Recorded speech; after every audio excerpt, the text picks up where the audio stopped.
दोस्तों नमस्कार। एक बार फिर आपका स्वागत है विल्डरनेस डेज के इस नए एपिसोड में।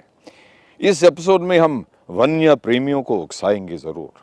हम आपको दिखाएंगे कि किस तरह 250 रुपये में कान्हा टाइगर रिजर्व में आप यकीनन टाइगर देख सकते हैं।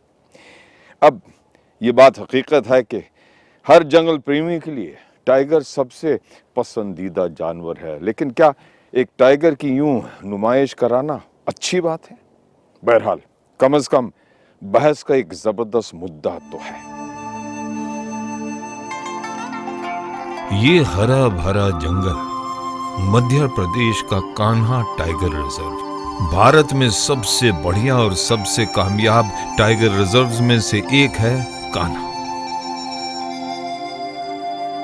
यहाँ पर दुनिया के कोने कोने से पर्यटक टाइगर को देखने के लिए आते हैं और इसी के बारे में आज हम आपको बताने जा रहे हैं कि कान्हा में असल में क्या होता है। हो सकता है इस सच्चाई को देखने के बाद आपको अफसोस हो या फिर खुशी हो। ये इस बात पर निर्भर करता है कि आप टाइगरों के लिए कितने जुनूनी हैं। इस पार्क में टाइगर्स के अलावा भी देखने के लिए बहुत कुछ है। 12 सिंघा की ऐसी प्रजाति देखने को तो मिलती है जो कि दुनिया में कहीं नहीं है। साथ ही बाइसन या गौर का झुंड लोगों को लुभाता है। और तो और बमनी दादर की ऊंचाई से पार्क की खूबसूरती में 4 चांद लग जाती है।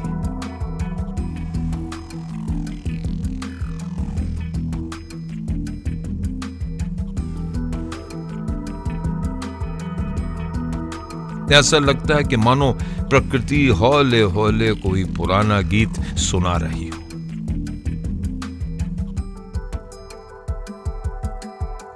चलिए वापस चलते हैं अपनी कहानी पर। इसकी शुरुआत होती है हर रोज सुबह बिना किसी रुकावट के। सुबह सुबह सूरज निकलने से पहले कुछ दर्जन भर प्रशिक्षित हाथी वॉकी टॉकी से लैस महावतों के साथ कान्हा के जंगल में निकल जाते हैं और इनका एक ही मिशन है, टाइगर की खोज। टाइगर की खोज का ये मिशन अपने लिए नहीं बल्कि पर्यटकों की इस भीड़ के लिए है जो कान्हा में टाइगर की सिर्फ एक झलक पाने के लिए आते हैं। ये टाइगर दिखाने का पुराना और पक्का तरीका है और दाम भी काफी सस्ते हैं। 2 मिनट टाइगर देखने के लिए प्रति व्यक्ति सिर्फ 250 रुपए। इसे कान्हा का टाइगर शो कहा जाता है, जो कि जितना लोकप्रिय है यानी कि पॉपुलर है उतना ही कंट्रोवर्शियल भी है। महावत ने एक बार टाइगर की खोज कर ली तो फिर बाकी सारे हाथी उस टाइगर को हर दिशा से घेर लेते हैं। उसके बाद अगले 5 से 7 घंटे तक वो बेचारा टाइगर अपनी जगह से हिल नहीं सकता। वहीं दूसरी तरफ पर्यटक कान्हा के सूचना केंद्र पर सुबह 7:30 बजे इकट्ठा होते हैं और सबके होंठों पर एक ही सवाल होता है, क्या हाथी ने टाइगर खोजा? क्या उन्हें टाइगर मिला? देश भर राष्ट्रीय पार्क के सूचना केंद्र में कान्हा का सूचना केंद्र सबसे पुराना और व्यवस्थित है। लेकिन सवाल ये भी उठता है कि लोग सिर्फ टाइगर की झलक पाना चाहते हैं तो वो कान्हा में बाकी चीजों पर कितना ध्यान देंगे?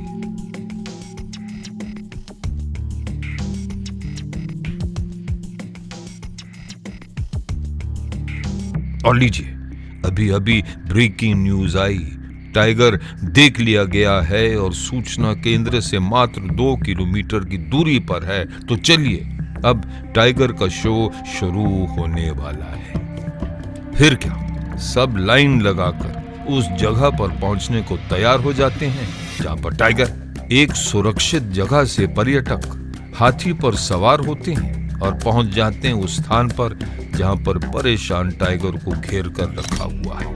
कुछ फोटो खींचते हैं और खुश होकर वापस आ जाते हैं। वो टाइगर को 2 मिनट से ज्यादा देख नहीं पाते क्योंकि बाकी पर्यटक अपनी बारी का इंतजार कर रहे हैं। कान्हा के इस टाइगर शो से लोग तो खुश हो जाते हैं, लेकिन इस पर सवालिया निशान भी लगा है। क्या जंगल के राजा को हर दिन इस तरह परेशान कर एक जगह घेरना सही, वो भी सिर्फ पर्यटकों के आनंद के लिए?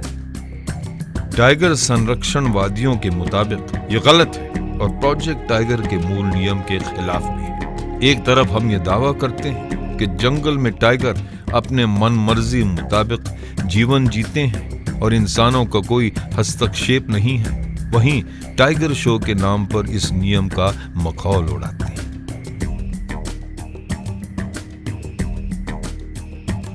हमने उस मुद्दे पर कान्हा के रेंजर आर.के. सिन्हा के साथ बात की। वरिष्ठ वन अधिकारी टाइगर शो के अच्छे और बुरे पक्ष दोनों को स्वीकार करते हैं। Must understand why we show the tiger, because our basic aim here for tourism is to make the people aware of the situation and make the people aware of the animal. If they see the animal, they will feel it that this is a beautiful animal and it has some role in the ecosystem, so we should preserve it. So for this cause only we go for the tiger show. Otherwise we should in fact should not this practice should not continue.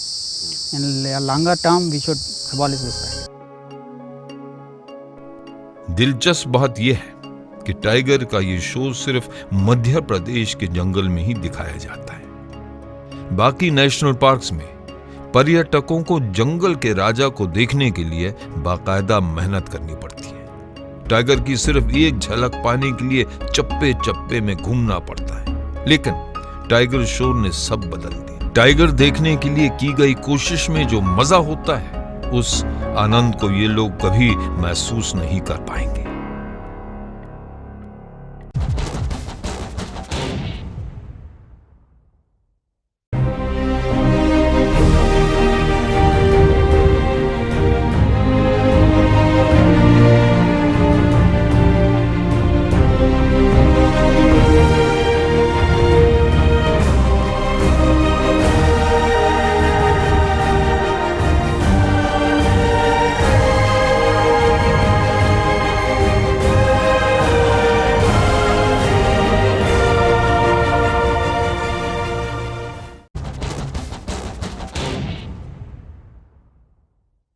दोस्तों, लोग कहते हैं, बल्कि हम भी कहते हैं कि प्रकृति या कुदरत ये रूह के लिए टॉनिक का काम कर लेती है, और राजस्थान का रणथंभौर टाइगर रिजर्व इससे अच्छा कोई टॉनिक हो ही नहीं सकता है। पिछले एक दशक में रणथंभौर ने कमाल की अंतर्राष्ट्रीय लोकप्रियता हासिल की है, यानी कि इंटरनेशनल फेम। और इस फेम के पीछे, इस लोकप्रियता के पीछे टाइगर्स का बहुत बड़ा हाथ है, लेकिन कम ही लोग जानते हैं कि रणथंभौर टाइगर रिजर्व का इतिहास भी उतना ही दिलचस्प है जितने के उसके टाइगर्स। और यही मेल, यानी कि टाइगर्स और इतिहास का मेल है जो रणथंभौर टाइगर रिजर्व को इतना दिलचस्प बना लेता है।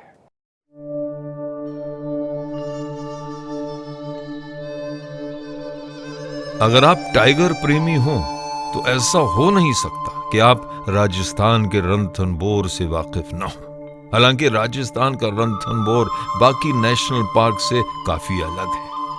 सूखे पत्ते और खुली झाड़ियों वाले रणथंभौर का नाम लेते हुए टाइगर की तस्वीर आंखों के सामने आ जाती है। मजेदार बात यह है कि रणथंभौर में ऐसे टाइगर भी मिलेंगे जो कि कैमरे के सामने बाकायदा रुक कर शॉट देंगे।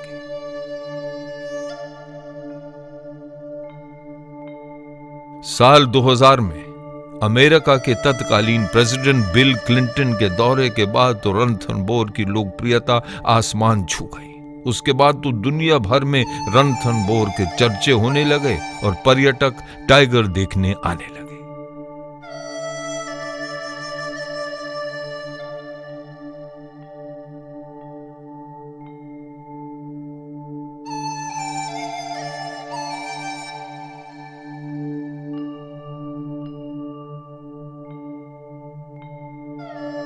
हालांकि रणथंभौर का जादू सिर्फ टाइगर देखने तक सीमित नहीं है। जंगल के पास बना हामिर का किला अपने जलवे बिखेरता है। चौहान शासकों ने इस किले को 994 ईस्वी में बनवाया था। इस किले से जुड़ी तमाम तरह की कहानियां हैं, जिसमें युद्ध, प्रेम, वीरता और जौहर जैसी कहानियां भी हैं। जौहर क्रिया यानी राजपूत महिलाएं युद्ध में अपनी सेना की हार के बाद किले में आग लगाकर अपना बलिदान दे देती थी। कहा जाता है कि साल 1301 में रणथंबोर के राजा हामिर और दिल्ली के सुल्तान अलाउद्दीन खिलजी की सेना के बीच में युद्ध हुआ। इस युद्ध में हामिर की हार हुई। इससे पहले कि खिलजी की सेना किले पर कब्जा करती, हामिर के किले में मौजूद हजारों महिलाओं ने जौहर ले लिया था।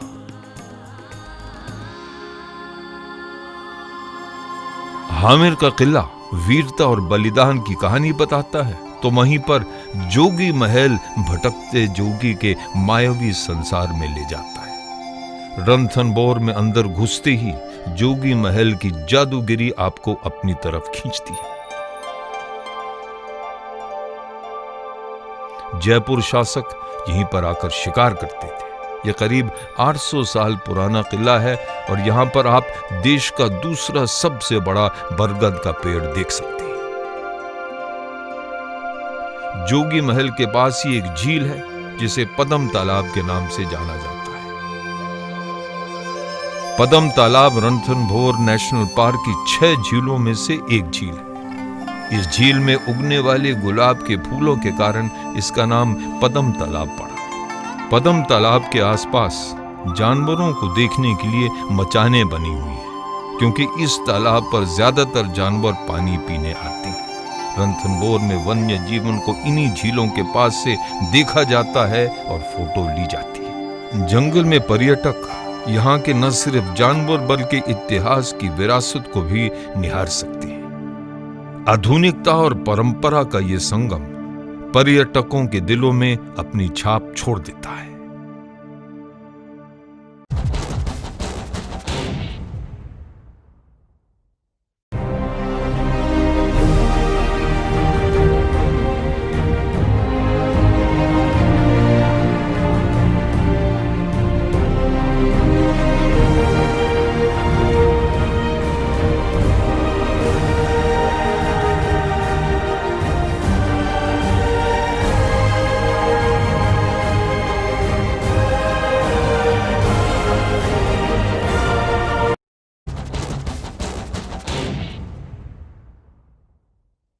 दोस्तों, जल्द ही हम आपको मिलवाएंगे रणथंबोर टाइगर रिजर्व की हीरोइन से, यानी कि मछली से।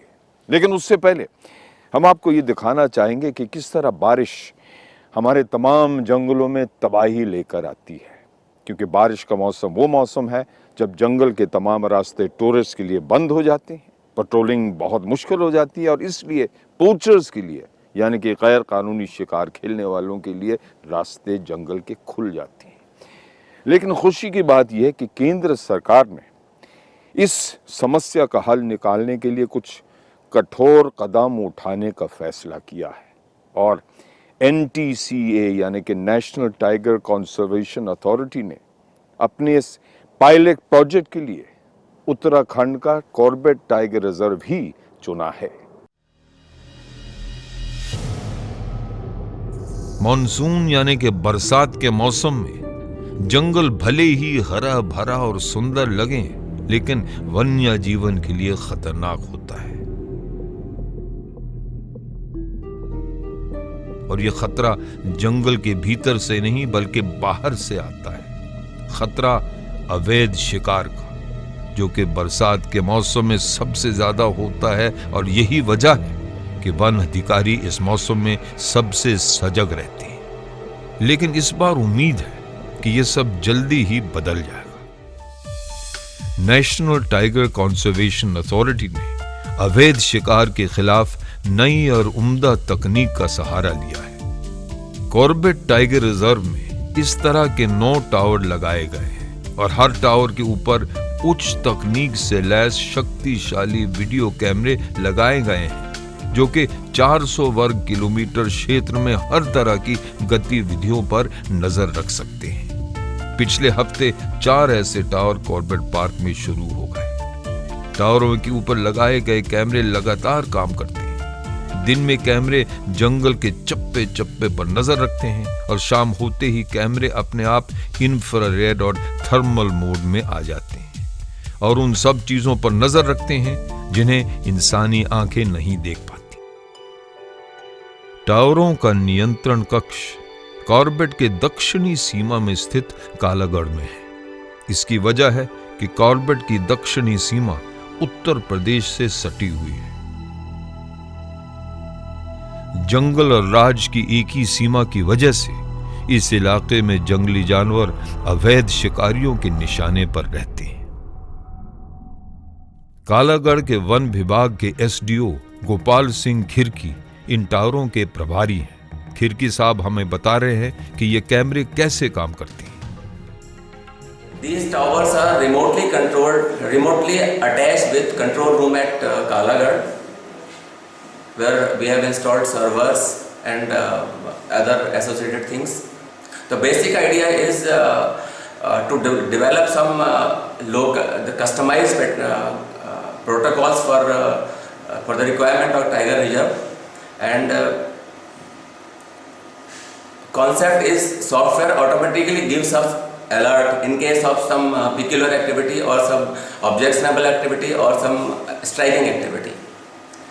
Or response time for the software is 10 minutes, and it will give specific information of site specific information of activity so that we can take preventive measures within a shorter time.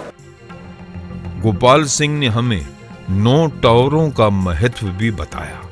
ये भी बताया कि Corbett में मुश्किलों से घिरे कर्मचारियों के लिए ये कैमरे कितनी मदद कर रहे हैं। NTCA, which is the controlling authority here, has sanctioned a pilot project in this area. The basic idea of this project is to identify strategic locations in our southern boundary and cover these locations with some 24/7 electronic surveillance. We have identified important locations. Then we have started erecting towers and installing 3 types of cameras here. अब सवाल ये उठता है कि इस high tech project के लिए Corbett park को ही क्यों चुना। दरअसल साल 2009 की सर्दियां कॉर्बेट के लिए बहुत बुरी गुजरी। कॉर्बेट का ढिकाला क्षेत्र इस पार्क में पर्यटकों के लिए सबसे पसंदीदा जगह है, लेकिन साल 2009 में 2 महीने के अंदर इस क्षेत्र में 5 स्वस्थ टाइगर की मौत हो गई। इन मौतों का रहस्य अभी तक नहीं सुलझा है।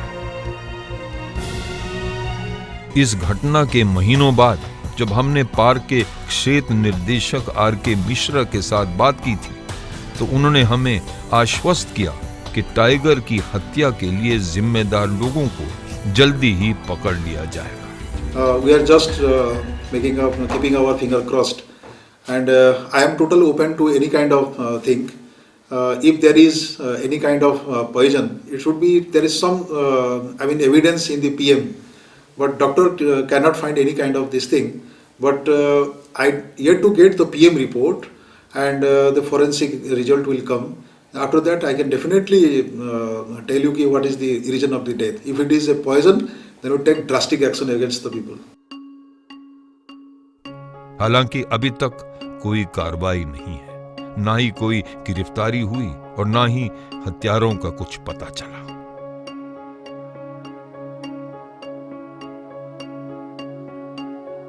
यही वजह है कि अब यहां का प्रशासन कोई भी खतरा उठाने से डर रहा है। वो साल 2009 के वो डरावने दिनों की छाया भी कॉर्बेट पर नहीं पड़ने देना चाहती।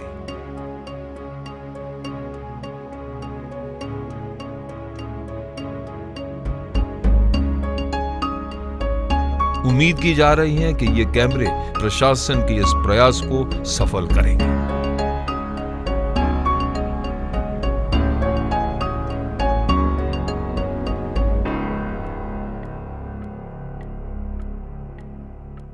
दोस्तों, जल्द ही इस तरह के टावर्स भारत के तमाम टाइगर रिजर्व्स में लगने वाले हैं जहां पोचिंग का इतिहास है, और उम्मीद है कि ऐसी कोशिशें पोचिंग को रोकने में कामयाब जरूर होंगी।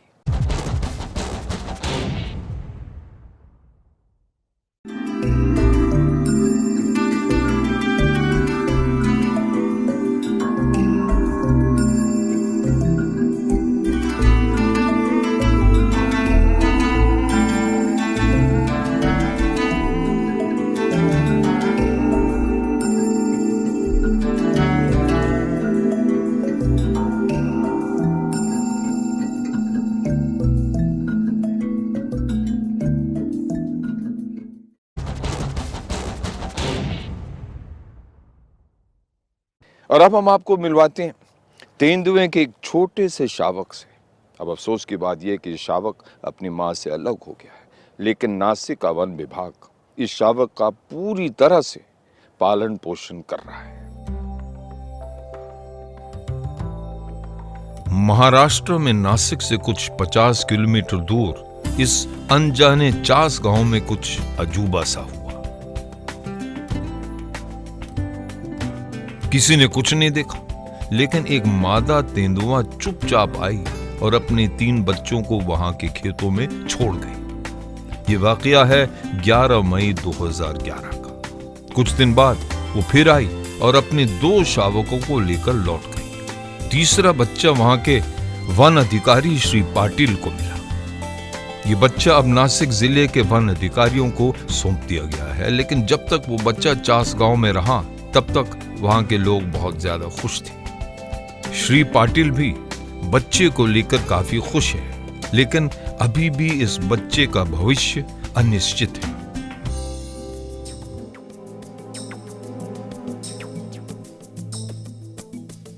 चिड़ियाघर में रहने के लिए यह बच्चा काफी छोटा है और जंगल में अपने बलबूते पर रहना इसके लिए खतरनाक हो सकता है।